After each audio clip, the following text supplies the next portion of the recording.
అంటే ఆ శివారెడ్డి చెల్లెలు చండే సార్ని ప్రేమించినట్టు చారులత మన రాకేష్ని ఇష్టపడుతుందన్నమాట.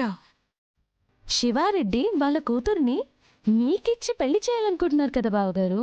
ఆ శివారెడ్డి ఆఖరి నిమిషం వరకు అలాగే అనుకునేటట్టుగా మనం కలరింగిద్దాం.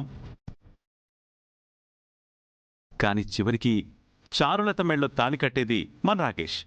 ఆ విషయం మాత్రం ఆయనకు తెలీదు.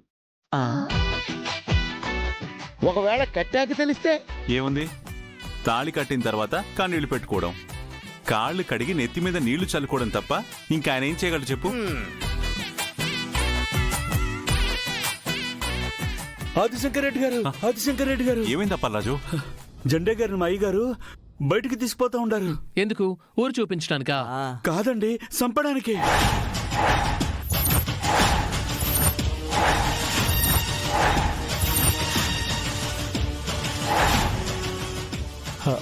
అదేంటి, జెండే సార్కి ఆయన చెల్లెళ్ళనిచ్చి పెళ్లి చేస్తాన్నారు కదా. ఇప్పుడు చంపుతానంటాడు.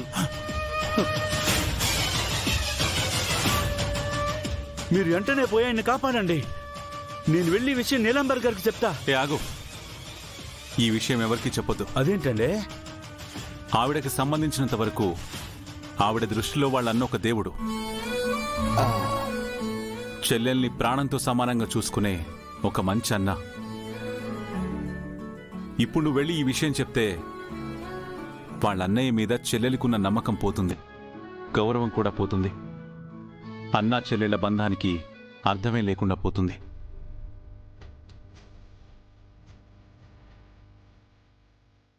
ఆవిడ దృష్టిలో ఎప్పుడూ శివారెడ్డి హీరోలాగే ఉండాలి, విలన్ అనిపించుకోకూడదు. కాబట్టి ఇప్పుడు వెళ్ళి నువ్వు ఆ విషయం ఆవిడతో చెప్పొద్దు. శంకర్, శత్రువు కూడా నెగిటివ్ మార్క్ పడకూడదనే నీ మనసు మామూలు మనసు కాదయ్యా. అందుకే సీమలో నిన్ను అందరూ హీరోలాగా చూస్తున్నారు. మిమ్మల్ని చూస్తుంటే మాకు చాలా గర్వంగా ఉంది బావగారు. అవును బావగారు, నిజంగానే మీరు హీరో. ఆపండి, మీరు మీ భజంత్రిలో ఆ, మీరిలా చెప్తూ ఉంటే, నేను వింటూ ఉంటే ఈలోపు జెండే గారి ప్రాణాలు గాల్లో కలిసిపోతాయి. పదానే వెళ్దాం. మీరెక్కడికి రా, మీరు అక్కడికేం అక్కర్లా, నేను వెళ్ళి తీసుకొస్తాను, మీరు ఇక్కడే ఉండండి. అదేంటి? బాబాయ్ పద.